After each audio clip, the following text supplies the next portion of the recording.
Today is Tuesday, September 24th, and today's agricultural fact of the day: pigs can squeal up to 130 decibels, with jet engines coming in at 120 decibels compared to diesel engines at 80 decibels.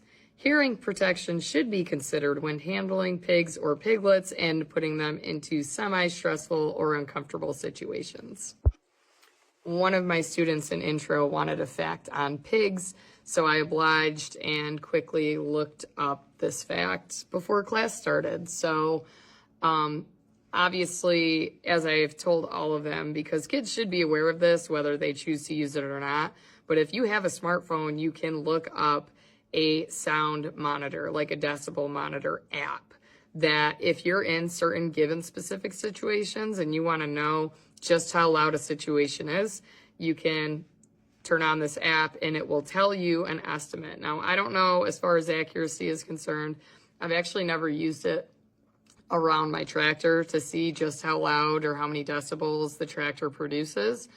But if it comes to hearing loss, as I told the kids, and kids don't usually think about this ahead of time, you only get one set of ears, and if you lose your hearing, you're going to have very expensive hearing aids for the rest of your life. Now, obviously, the decibels that a pig can produce may also depend on the environment. So like I told them, because some of them showed animals at county fair or went to the county fair, I said, if you're in a county fair type of situation and you have an open-sided barn, a pole-type structure but no sides on the barn, it is not going to be as severe. Yes, pigs will squeal in those environments, but it will not be as severe as being in one of those enclosed production style type barns that are completely climate controlled and enclosed with nothing coming in or out aside from the ventilation systems, which some of the kids knew what I was referencing when I was talking about that. Periodically throughout the year, we will watch videos that will showcase production systems like that.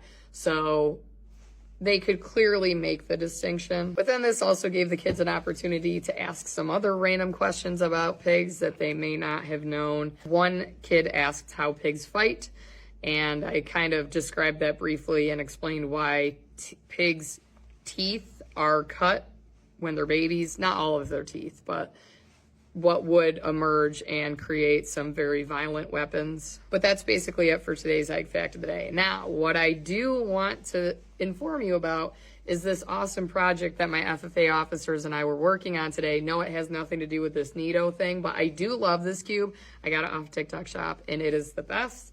I will link it below, although I never link anything from TikTok Shop in my videos, but I will link this. This is my favorite. I got my husband one because my kid destroyed the other cube that I got my husband like last year. So I saw these available and I was like, heck yeah, I'm going to get one for each of us. So anyway, the project that I'm working on is for this evening event that we're hosting at school. It's a kindness event. There were extra funds left over from ARP or some COVID type funding, and we had the ability to use it. So they're using it for this kindness event. So it's an hour-and-a-half long event, and they have asked for volunteers from teachers or aides or any employees in the school district that would like to assist. And we are actually making soap felted bookmarks. So during my planning period and my lunch period today, some students and I went up to the home ec room, boiled a bunch of water, used Kool-Aid for the coloring of the wool, and it was a really cool process. I wish that I had recorded it, but if I end up doing it at some point throughout this school year again to color wool, I'll make sure that I document it, because I really did wish that I had gotten a recording of what the in the middle looked like and what the end looked like. It's pretty cool. So I have the wool out drying on my tables right now. I will show you. Now it does smell pretty gross in here because this is wet wool, so it smells like wet sheet, but it also has a mixture of black cherry scent, apple. This one was blue raspberry lemonade, I think. And then we have a combination of colors over here. So if you've never heard or made a soap felted bookmark, so this activity, basically what our goal was to provide kids an activity or something that they could potentially take home. And this was an activity that one of my kind of friends did in college as an ag ed class. Like, we had to come up with a lesson that we had to teach, and she did this soap felting activity. She was a sheep person. I was not a sheep person back then. And I thought it was really cool, but you know, it went to the back of my mind and I never really gave it much more of a thought until this activity. And I was sitting in this meeting with these other teachers, listening to them brainstorming the things that they want to do with the kids for this kindness event. And I was like, you know what? We got permission to buy supplies, so I did not have to go through and wash all of the wool from my sheep. We bought the wool roving packages off of Amazon. They were clean, carded, and ready to go. And I got massive quantities of Kool-Aid packets, like a bulk order of, I got 2 of them, 24 packs. And the kids also asked if we could use the extras to dye the silkies at some point, because we do have white silkies here this year. I started the flock up in June as like little chicks, and we ended up with 4 hens and 2 roosters.